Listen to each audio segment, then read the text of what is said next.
पर ये करना है मुख्य शिवरात्रि वाले दिन, जो वर्ष में एक बार जो महाशिवरात्रि आती है, ये केवल उस दिन करने का महाशिवरात्रि, वो केवल शिवरात्रि के दिन करने का होता है। शिवरात्रि का प्रसंग कहता है अपने मन की अभिलाषा रखकर तुम्हें जो चाहिए। ओम नमः शिवाय भक्तों, हर हर महादेव। आने वाली 18 फरवरी को महाशिवरात्रि है, दिन शनिवार है। इस दिन होने वाले उपाय के बारे में आपको पंडित जी बताएंगे इस वीडियो में। इस दिन आप कोई भी उपाय करते हैं उसका 100 गुना और हजारों गुना लाभ आपको मिलता है। इस दिन किया हुआ व्रत आपका कभी भी खाली नहीं जाता। इस दिन किया हुआ उपाय आपका कभी भी खाली नहीं जाता। इस दिन आप कोई भी उपाय करेंगे जो पंडित जी यहाँ पर बताएंगे, उसका आपको 100 गुना और हजारों गुना फल मिलेगा। यहाँ पर आपको 3 उपाय पंडित जी बताएंगे अपनी वीडियो में, और पंडित जी के मुख से ही सुनेंगे हम वो तीनों उपाय।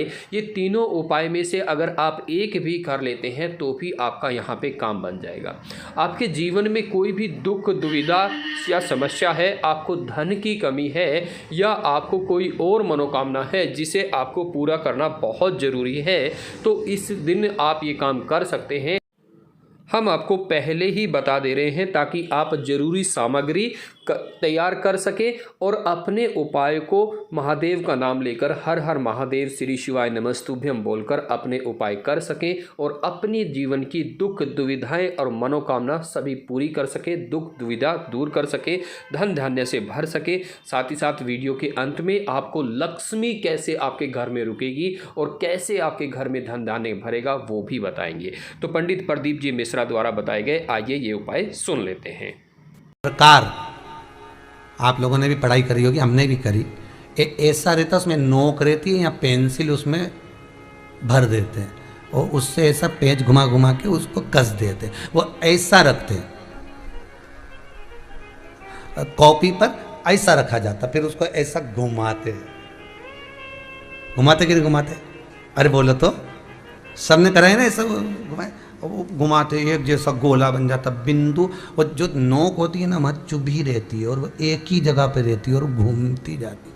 उसी तरह इस मन को, इस दिल को एक में लगा के रखो, बाकी की सब दुनिया में घूम के आ जाओ। दिल एक में लगा कर बैठ गए, चित्त एक में लगा कर बैठ गए तो सृष्टि में कहीं पर भी घूम कर आओगे, परमात्मा उस जगह पर हाजिर मिल जाएगा। पर स्थान मत छोड़ना, जगह चित्त वृत्ति ना छूटी जाए, भगवान का भजन ना छूटे, उसका स्मरण ना छूटे। ये वस्तुएं, ये सामान, ये सामग्री, ये दौलत, ये सत्ता सब जाने वाली। जहां बैठे हो उस मन को वहां लगाना। हम तो यहां तक कहते हैं, होटल में जाओ तो दिल होटल में लगा लो, होटल में जाओ तो दिल होटल में लगाओ, खाने में लगाओ, बफेट में जाओ तो बफेट में लगाओ, शादी में जाओ तो थोड़ा रिश्तेदारों में लगाओ, और अगर सत्संग में आओ तो मेरे भोलेनाथ में लगाओ। दिल लगाना ना भूलिएगा। परमात्मा को थोड़ा समय जितना दे रहे हो, 3 घंटा, 2 घंटा, 2.5 घंटा, 1 घंटा, आधा घंटा, जितना हम भगवान को देना, उतनी देर भगवान में चित्त होना चाहिए, उतनी देर भगवान में मन लगाना चाहिए। पर ना जाने दुनिया के लोग कहां चले गए, वह मोबाइल ने सब हटा दिया। हर 15 मिनट में ऐसी याद आए ना, व्हाट्सअप खोल के बैठ जाए। आप इस त्रिपुंड 3 रेखा का दर्शन भगवान विष्णु के मस्तक पर भी कर सकते हैं। आप ये 3 रेखा का दर्शन स्वयं ब्रह्मा के मस्तक पर भी कर सकते हैं। आप ये 3 रेखा का दर्शन स्वयं भगवान कृष्ण के मस्तक पर भी कर सकते हैं, श्री जी बाबा के मस्तक पर भी कर सकते हैं इस त्रिपुंड का दर्शन। बस अंतर इतना है, शिव जो त्रिपुंड लगाए हैं वो आड़ा है। तिरुमाला में जो तिरुपति बाबा का अपन दर्शन करते हैं, जो त्रिपुंड लगाए हैं वो खड़ा है, 2 सफेद बीच में लाल। मेरे श्री जी बाबा ने भी अपने मस्तक पर त्रिपुंड धारण कर रखा। मेरे श्री जी बाबा ने भी अपने मस्तक पर त्रिपुंड धारण करा है और बाद में एक कुंकू की रौली की एक तिलक को धारण कर रखा है। तो वो त्रिपुंड का जो दर्शन हो रहा है, सोने की 3 रेखाओं का जो दर्शन हो रहा है वो आप करेंगे। वो सोने की जो 3 रेखाएं, उसका जो दर्शन हो रहा है वो आप कर सकते हैं। और उन 3 रेखा के रूप में सत्यम शिवम सुंदरम, बजरंग बाबा, सत्यम शिवम सुंदरम, वो 3 रेखा के रूप में दर्शाया गया। तो शिव महापुराण की कथा कर रही है, गंगा शिव महापुराण की कथा कर रही है। तो जो शिव अपने पास धारण कर रहे हैं, भगवान 33 कोटि देवताओं को भी दे रहे हैं, और 33 कोटि देवता जिन चीजों को धारण कर रहे हैं वो संसार के मनुष्यों को भी दे रहे हैं, संसार के मानवों को भी प्रदान कर रहे हैं।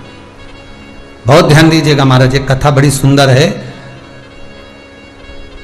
कि आप चाहते हैं कि कोई रोग हमको ना घेरे,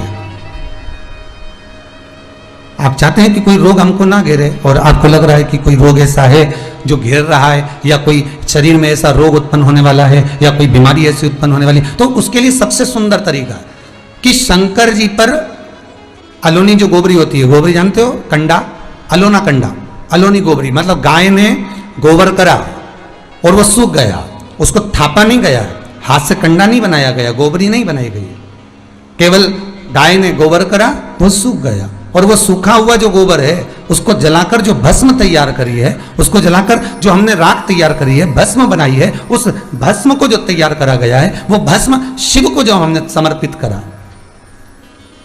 पर यह करना है मुख्य शिवरात्रि वाले दिन, जो वर्ष में एक बार जो महाशिवरात्रि आती है, ये केवल उस दिन करने का, महाशिवरात्रि वाले दिन। उस भस्म को सफेद वस्त्र में लिया और बाबा पर, शंकर जी का जो मंदिर आपके करीब में हो, शिव का जो धाम आपके पास में हो, वहां बाबा पर समर्पित करी। उसी भस्म को हम उठा कर लिया, और यदि आप भस्म नहीं चढ़ा सकते तो कभी विश्वनाथ जाएं तो वहां से भस्म लिया, कभी उज्जैनी जाएं तो वहां से भस्म लिया। उस भस्म को हम यदि अपनी नाभि से वक्ष स्थल के मध्य में त्रिपुंड लगा लेते हैं, कब लगाना है, या तो प्रदोष की प्रदोष लगा लो, या सोमवार की सोमवार लगा लो, या फिर 12 महीने शिवरात्रि आती है, प्रत्येक शिवरात्रि पर लगा लो। जीवन में अगर आप मात्र 1 महीने में एक बार भी त्रिपुंड अपने वक्ष स्थल के नजदीक में नाभि से ऊपर अगर लगा लेते हैं महाराज, तो ऐसा कोई बड़ा रोग आपकी जिंदगी में प्रवेश कर ही नहीं सकता। इस शरीर के अंदर, इस शरीर के अंदर भस्म में जो सुख है, भस्म का जो आनंद है, भस्म का जो रस तत्व है, उसको समझिए।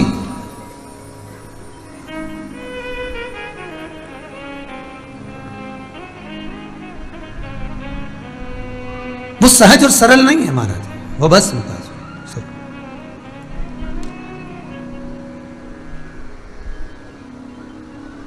नेम लड़े त्रिपुरारी से मैं उनकी हो गई, मेरे मन में नहीं है धीर, सखीरी में काशी जाऊंगी। कहते हैं मात्र 12 स्थान पर जो भस्म का प्रमाण कहा गया, मस्तक की, कंठ की, कर्णों की, भुजा की, कलाई की, वक्षस्थल, नाभिकोश,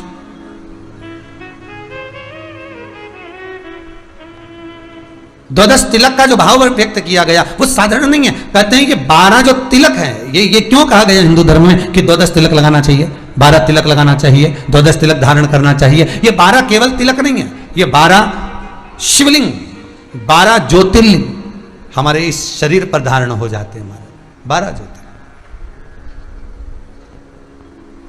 केवल वो तिलक नहीं है, वो 12 ज्योतिर्लिंग संपूर्ण शरीर पर, संपूर्ण। अच्छा, एक प्रश्न बड़ा सुंदर आता है कि महाराज जी ये आप कहते हो कि 12 ज्योतिर्लिंग संपूर्ण शरीर पर तिलक लगाने पर प्राप्त हो जाता है, तो जब हम शंकर को त्रिपुंड लगाते हैं, जब हम शिव को त्रिपुंड लगाते हैं या शंकर पर हम भस्म चढ़ाते हैं, तो वो 12 जगह पर लगाएं कि एक ही जगह पर लगाएं? तो शिव महापुराण की कथा कहती है 12 जगह पर लगाने की जरूरत नहीं। भगवान शंकर को अगर आप भस्म चढ़ा रहे हो तो या तो ऊपर भी चढ़ा दोगे चल जाएगा, और अगर त्रिपुंड भस्म का लगा रहे हो तो एक ही लगाओगे तो भी वो श्रेष्ठ 12 के लिए ही हो जाएगा।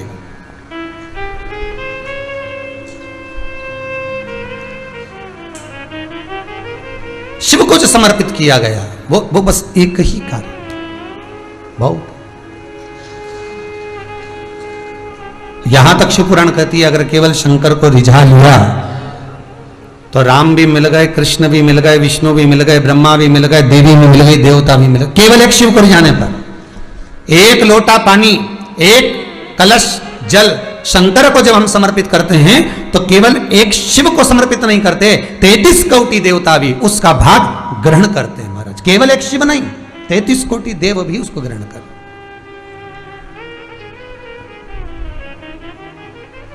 कितना सुंदर प्रसंग है देवी भागवत। भगवान कृष्ण राधा गौलोक धाम में, राधा जी कहीं गई थी और कृष्ण बैठे थे गौलोक धाम में। सुंदर झूले पर मेरे बाबा, मेरे ठाकुर, मेरा कृष्ण झूल रहे हैं सुंदर झूले में।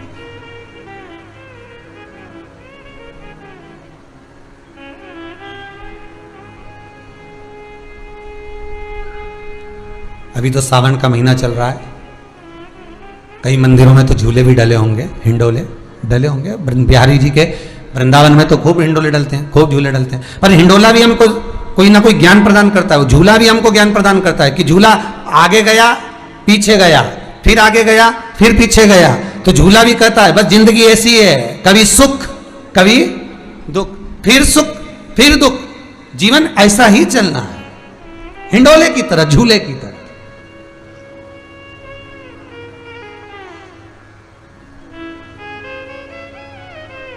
झूला कहता ही है महाराज।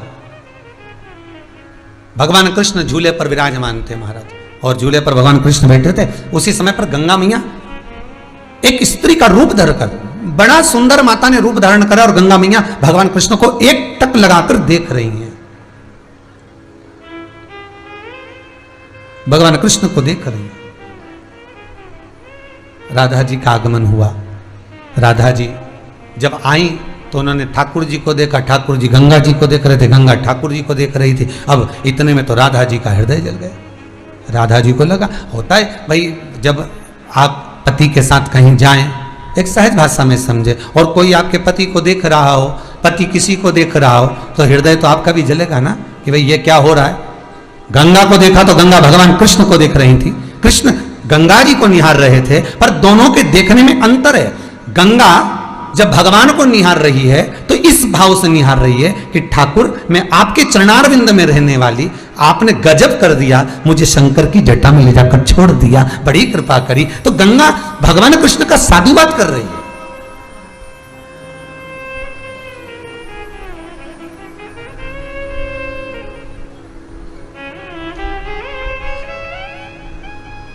गंगा भगवान कृष्ण का साधुवाद कर रही है, और भगवान कृष्ण अगर गंगा जी को निहार रहे हैं, भगवान कृष्ण अगर गंगा को देख रहे हैं, तो उसमें भी एक कारण है, उसमें भी एक कारण है कि ठाकुर गंगा को क्यों निहार रहे हैं। ठाकुर गंगा को इसलिए निहार रहे हैं कि मेरे चरणों में रहने वाली, मेरी विष्णुपति, मेरे चरणारविंद में रमण करने वाली ये गंगा जो नित्य मेरे चरणों में रहती थी, मेरे चरणों को शीतल रखती थी, कोमल रखती थी, वो गंगा आज मेरे पास से निकलकर शिव के मस्तक पर चढ़ी हुई। ओम नमः शिवाय। हर हर महादेव भक्तों, अभी हम आपको दूसरा उपाय यहाँ पर दिखाते हैं। धतूरे का बहुत अच्छा क्रम है महाराज, वो केवल शिवरात्रि के दिन करने का होता है। कहते हैं जिसका व्यापार ना चले, व्यवसाय ना चल रहा हो, बहुत ज्यादा कष्ट में जीवन निकल रहा हो और बहुत ही ज्यादा तकलीफ हो रही हो, तो धतूरे को हल्दी में डुबोकर शंकर भगवान को शिवरात्रि के दिन रात को 12 बजे समर्पित करें।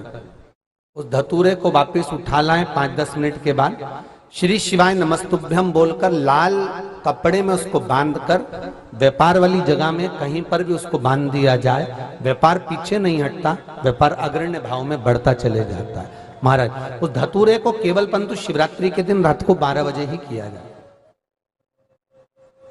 हल्दी में डुबोना पड़ता है।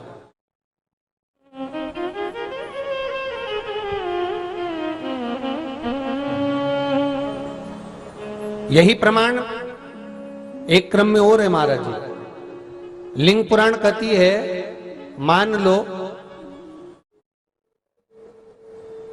किसी व्यक्ति को कोई एक भारी बीमारी हो गई, बड़ा रोग हो गया, और वो रोग डॉक्टर कह रहा है कि ये ठीक नहीं होना है, बहुत तकलीफ उसमें है और कष्ट ही कष्ट है, वो ठीक नहीं हो रहा, दवाइयां लग रही, गोलियां खा रहे हैं। तो महाराज उसका भी वर्णन है। 7 धतूरे, कितने धतूरे लेना है? 7 धतूरे। कोई सी भी शिवरात्रि से मतलब महीने में एक बार शिवरात्रि आती है, प्रत्येक महीने आती है, किसी भी शिवरात्रि के दिन 7 धतूरे लेकर एक धतूरे में मौली, लच्छा, नाड़ा लपेटकर चंद्रमौली भगवान का स्मरण कर उस मौली को लपेटकर 6 धतूरे में हल्दी लगाकर शंकर भगवान की जो जलाधारी है, जलाधारी में आपको पहले भी वर्णन किया है, शंकर भगवान का ये शिवलिंग है, ये जलाधारी है, ये भगवान का जल निकलने का स्रोत, चरणारविंद का भाव। शिवलिंग जहां रखा हुआ है ये पार्वती जी का हस्त कमल है, जो ये गोल भाग है ये पार्वती का हस्त कमल है, जहां शिवलिंग रखा है। जहां से जल नीचे गिरता है उसके सीधे भाग में श्री गणेश जी महाराज का स्थान है, उसके उल्टे भाग में श्री कार्तिकेय जी का स्थान है। जलाधारी के सामने एक मोटी सी लाइन होती है, कहीं सांप बना होता है, कहीं स्थान बना होता है। जो मोटी सी लाइन है ये शंकर भगवान की सबसे छोटी लड़की अशोक सुंदरी का स्थान है। जलाधारी के ऊपर जो 3 टेकी लगी है ये भृगु ऋषि का, भृंगी गण का स्थान है। इसके ऊपर जो कलश है, कलश में जो पानी भरा जाता है वो पानी जो बूंद बूंद नीचे गिरता है ये शंकर भगवान की 5 लड़कियों का स्थान है। जया, विषहरा, सामरीबारी, धोतली और देव, ये 5 लड़कियों का स्थान है। शंकर भगवान का संपूर्ण परिवार शिवलिंग के सामने से, जहां से जल चालू होता है गिरने के लिए नीचे की ओर जब जल जाता है, उस स्थान पर भगवान शंकर के सारे गणों का स्थान है। फिर जब जल बहकर सामने की ओर जाता है, जितनी दूर तक जल जाता है उतनी दूर तक भगवान शंकर के उस जल भाग को ग्रहण करने के लिए 33 कोटि देवताओं का स्थान है। इसलिए उस जल को हम लांघते नहीं है, क्योंकि वहां 33 कोटि देवता विराजमान रहते हैं महाराज। तो जो बीमारी डॉक्टर ने बता दी और बहुत बड़ा रोग हो गया और शरीर में कष्ट है, ठीक नहीं हो रहा, चाहे लीवर से जुड़ा हो, चाहे किडनी से जुड़ा हो, चाहे कैंसर से जुड़ा हो, और मान लो शरीर में कहीं गांठ भी हो गई है और वो मिटी नहीं रही हो, तो महाराज निवेदन है 7 धतूरे, एक धतूरे पर मौली लपेटकर वो शंकर जी के शिवलिंग के ऊपर चढ़ाना। 6 धतूरे, उसमें से एक धतूरा भगवान श्री गणेश जी का स्थान, दूसरा धतूरा श्री कार्तिकेय जी का स्थान, तीसरा धतूरा अशोक सुंदरी का स्थान। महाराज शंकर भगवान की जगदम्बा जी के हस्त कमल के ऊपर एक धतूरा, एक धतूरा जहां से जल नीचे की ओर बहकर जा रहा हो, पानी जिस जगह से नीचे गिर रहा हो बिल्कुल वहीं पर एक धतूरा चढ़ा देना है। उस धतूरे को चढ़ाने के बाद वो धतूरा वापस लेकर आना है, अवधूतेश्वर महादेव का नाम लेकर या चंपेश्वर महादेव का नाम लेकर उस धतूरे को, जो बीमार व्यक्ति है उसका स्पर्श कराकर बेलपत्री के पेड़ के नीचे पटकवा देना है। महाराज धीरे धीरे रोग में आराम मिलना प्रारंभ हो जाता है, औषधियां धीरे धीरे समाप्त हो जाती हैं और व्यक्ति स्वस्थ हो जाता है। ये केवल शिवरात्रि के दिन ही होता, 12 महीने शिवरात्रि आती है, आप किसी भी शिवरात्रि को कर सकते हो, किसी भी शिवरात्रि। ओम नमः शिवाय, हर हर महादेव। अब हम आपको तीसरा उपाय पंडित प्रदीप मिश्रा जी द्वारा बताया गया उपाय दिखाते हैं। वीडियो के अंत में आपको दिखाएंगे एक ऐसी वीडियो जो आपको कभी भी निर्धन नहीं होने देगी। शिवरात्रि का प्रसंग कहता है, अपने मन की अभिलाषा रखकर तुम्हें जो चाहिए, एक काली मिर्ची और तिल्ली के, काली तिल्ली के 7 दाने, एक काली मिर्ची और तिल्ली के, काली तिल्ली के कितने दाने?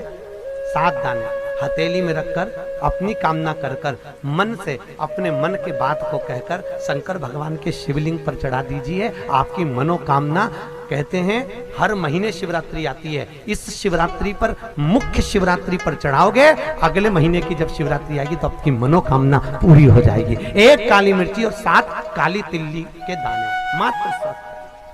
महाराज जिसके घर में क्लेश रहता हो, बहुत ज्यादा लड़ाई झगड़े हो रहे हैं, सास बहू के झगड़े, ना बहू कुछ सुनने को तैयार ना सास सुनने को तैयार, और घर में बेचारे पुरुषों की आफत, यहाँ भाई भाई झगड़ रहे हो, सास बहू में झगड़ रही हो, कुछ मत करिए।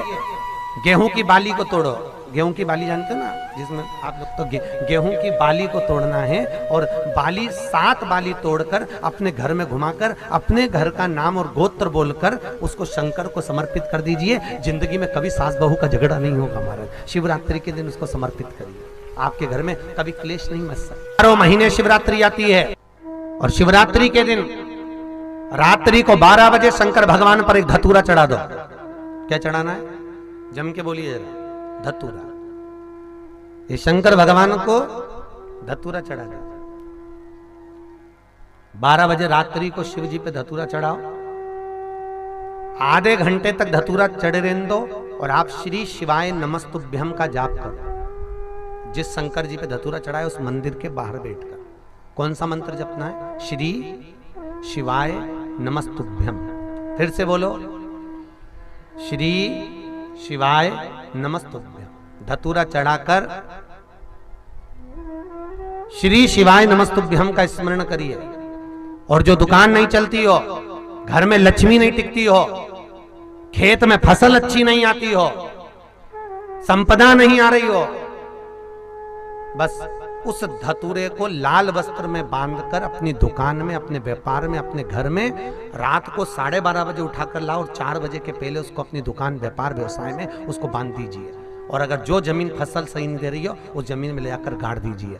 आपको जीवन में कभी तकलीफ नहीं भोगना पड़ेगी, लक्ष्मी बढ़ती चली जाएगी महाराज, संपदा बढ़ेगी। जो व्यक्ति ज्यादा बीमार रहता हो, बहुत बीमारी उसको घेरे रहती हो, परेशान रह रहा हो, बीमारी बनी हुई है, तो बोर चढ़ाइए। बेर, क्या बोलते हैं यहाँ पर? बेर की बोर, वो खाने वाला बेर जो होता है, उस बेर को 7 बेर ले लो और 7 बेर को लेकर अपने ऊपर से घुमाकर शिवरात्रि की दोपहर के 12 बजे शंकर भगवान के शिवलिंग पर ले जाकर उस बेर को चढ़ा दीजिए। आपका रोग, आपकी बीमारी मात्र 3 महीने के अंदर समाप्त हो जाएगी।